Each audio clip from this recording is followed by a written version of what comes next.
Hey, what's going on, guys? We are back for another Engine Access as it's time to look over the Nightmare Soldiers, and I'm going to tell you why I think they're probably the best deck out of EX8, and we are going to jump into it right away. So, starting off with the Nightmare Soldiers and EX8 as a whole, one of the amazing things about this archetype as a deck is that it all meshes together, which is good, but all of its pieces are designed to help the different colored decks and offer some generic support or specific support to other strategies that may have been needing these cards. Let's start off by looking at the red line because I think the red line of the Nightmare Soldiers proves this the best as generic cards. As when you look at the Candlemon line of the Nightmare Soldiers, the most amazing thing about this is that they are very simple to read. They offer a little bit of variety in their effects and for what their inheritables give, but the key thing is they're all generic cards. So we look at the Candlemon, its on deletion is simply giving a memory, its inheritable is giving 2000 DP, it can digivolve on top of any red level 2, and it has its special evolution cost to be on Nightmare Soldier's eggs, but the point is it doesn't have any other requirement, and it does a good amount of work for what you can use it for. Additionally, the Maramon's an interesting card because I like the fact that it has an on-play and on deletion to delete one of your opponent's Digimon with 4000 DP or less. The reason that this is so unique is that it is just removal, but it is a removal that you can use in different ways as long as the red strategy needs it, but it's also just generic, being able to Digivolve on top of any red level 2 or level 3, sorry, for a cost of 2, and that is just really good. And having the same inheritable as the Candlemon, I really like the fact that they're giving generic buffs because you can throw this in any red deck and just happen to give them 2000 DP to your stack and do a lot of work. When you look at Skull Maramon, the thing I like about this is that besides its low play cost for a level 5, having a generic evolution cost, having a higher DP threshold in order to maybe take advantage of the Nightmare Soldiers red line, having the extra DP buff, the key thing about this card that I really like is that it gives security attack +1 generically, so when any deck looking to use this, I like the fact that you can now just give security attack 1 again in a level 5. Maybe you find a way to kind of exploit this, but the key thing is this is generic. All three of these effects and abilities are generic for any deck, and it really does help out when you're trying to build red strategies that maybe need a little bit more pizzazz, some strength, and you can just throw these in to give them a little bit more energy. But looking into the yellow line, this also is very similar but changes slightly. When you look at the yellow line, one of the most amazing aspects of it is starting off with the fact they have a memory blocker. The memory blocker is probably one of the best additions to the Nightmare Soldiers, but additionally to yellow, as Tapirmon is simply just the memory blocker. But the point is that this card is able to be played in this deck or with the Nightmare Soldiers cards in mind as an additional engine to support yellow strategies. When we look at exactly how you're supposed to do this with Tapirmon, we'll have to get to the level 5, but covering 8mon really quick. The thing I like about 8mon is that this is showing the modern day low-cost champion, but what it really needs to do in order to keep up in the modern times. Its inheritable lets you, when you're attacking, minus 2000 DP on one of your opponent's Digimon, which is already pretty okay. But additionally, having a 3 cost to drop is very good because say you want to get into a level 5 stack immediately, going into your first couple turns, this is something you could hard play on your first turn to go into a level 5 immediately, or in some strategies, even set up something like a level 5 Ace Digimon in the forms of some yellow cards, which is exactly why I think this engine actually does pretty well in something like the aforementioned security control decks, because you can actually use a lot of these cards in conjunction with the cards of that specific deck and give yourself a little bit more tools to fight back.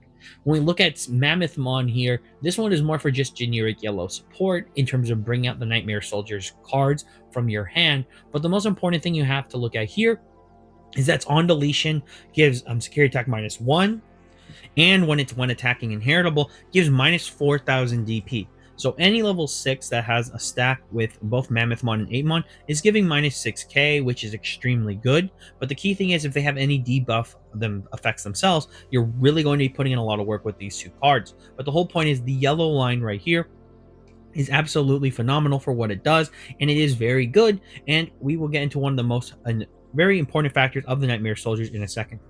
Moving into the purple line, I really do want to stress that this is where I think they're probably at their best, because Nightmare Soldiers are obviously like demon related, stuff like that. So obviously they're going to be in purple. They should have the strongest effects. The main reason why is obviously Devimon is the searcher for the Nightmare Soldiers archetype, but also is an assistant piece to Devimon, which desperately needed more support. And you can see this with the inheritable, and you see this more in conjunction with its effect to reveal the top three. You get to add one card with the Nightmare Soldiers trait and one Fallen Angel specifically. The only Fallen Angels realistically in the actual Nightmare Soldiers archetype are Devimon. So you pretty much are only looking for this. However, in Devimon, the deck, you will be looking for both the Nightmare Soldiers, Devimon, and Devimon, but also grabbing access to your other Devimons, which happen to be Fallen Angel Digimon. The point is here, when you look at this card, you can really see the gears turning towards this is designed for the strategy to be very good, but also in design to help Devimon, which has a really good filter effect in that they have the Demi-Meramon inherit for once per turn effect, where when attacking, you draw one and trash one.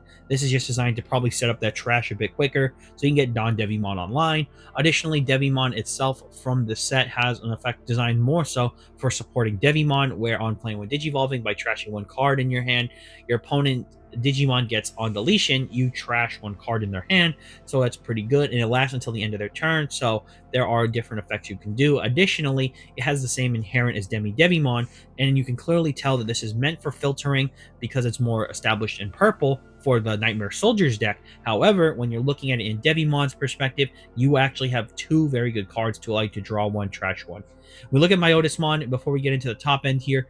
I really like this card because technically you can splash this with the Myotismon deck. I really like the fact that now you can add the Myotismon cards into a Nightmare Soldiers deck and kind of make it work a bit better because now you have access to a really good top end. So there is those abilities here, but Myotismon is really geared towards making sure that when you play the Nightmare Soldiers cards in conjunction, you're able to get the big payoff with that big DNA with something like Piedmon that you'll see in a second, so you can really get the deck going. Additionally, we have its inheritable for its one attacking effect by deleting one of your opponent's Digimon. You get to unsuspend this Digimon, so it is very good.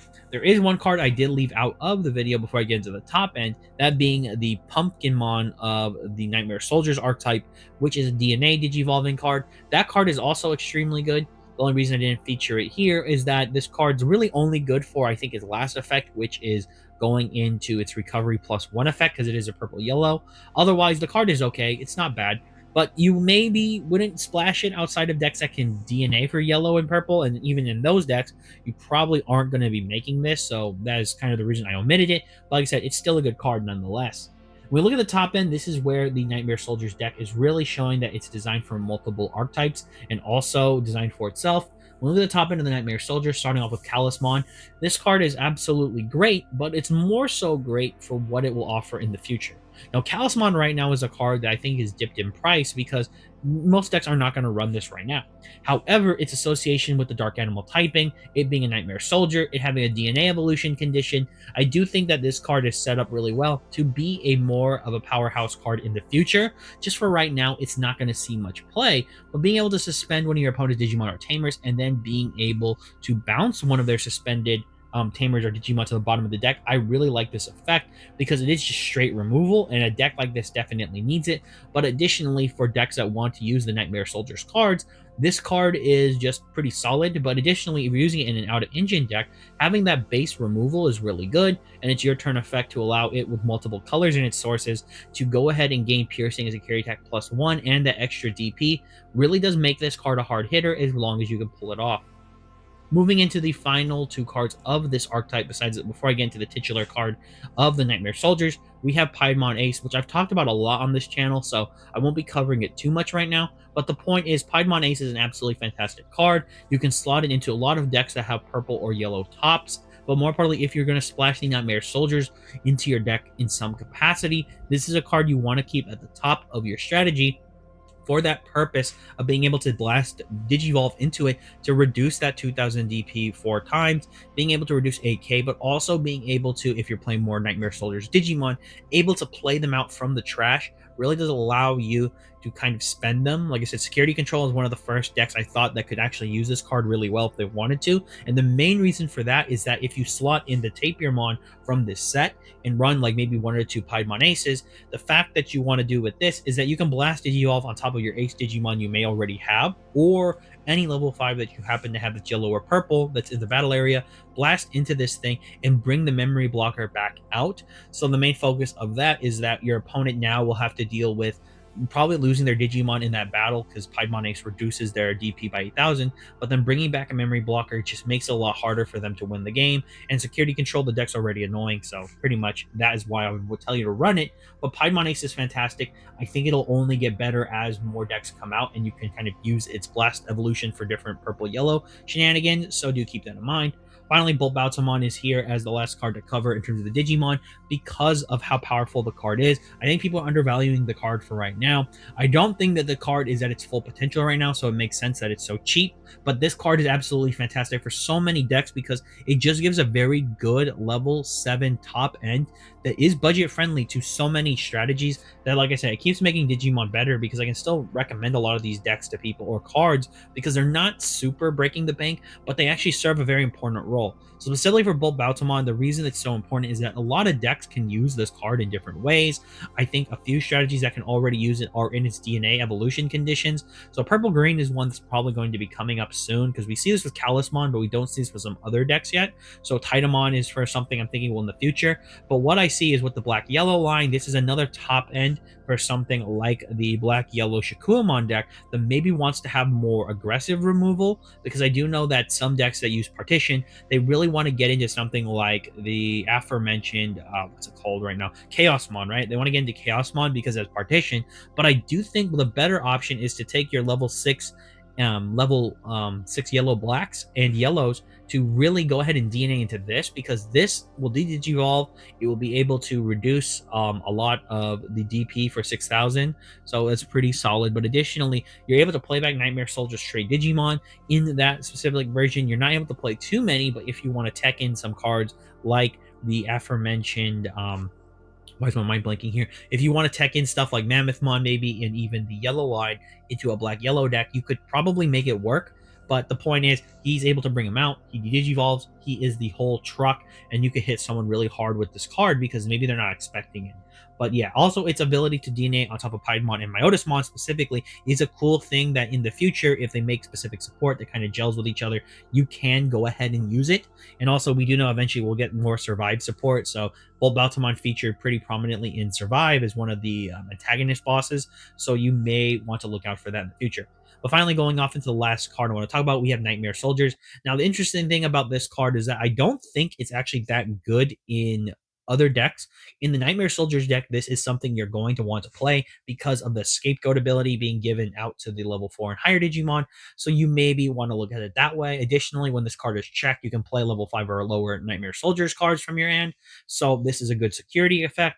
The point is, this card is very strong, but I do think that this card will not be seeing play generically. I think this card will be seeing more play, definitely, at least for right now. And I mean right now. So if someone watches this in the future and they're like, oh, this card's broken, they're playing it in other decks because they made like some really good top end for other decks that happen to be Nightmare Soldiers Digimon.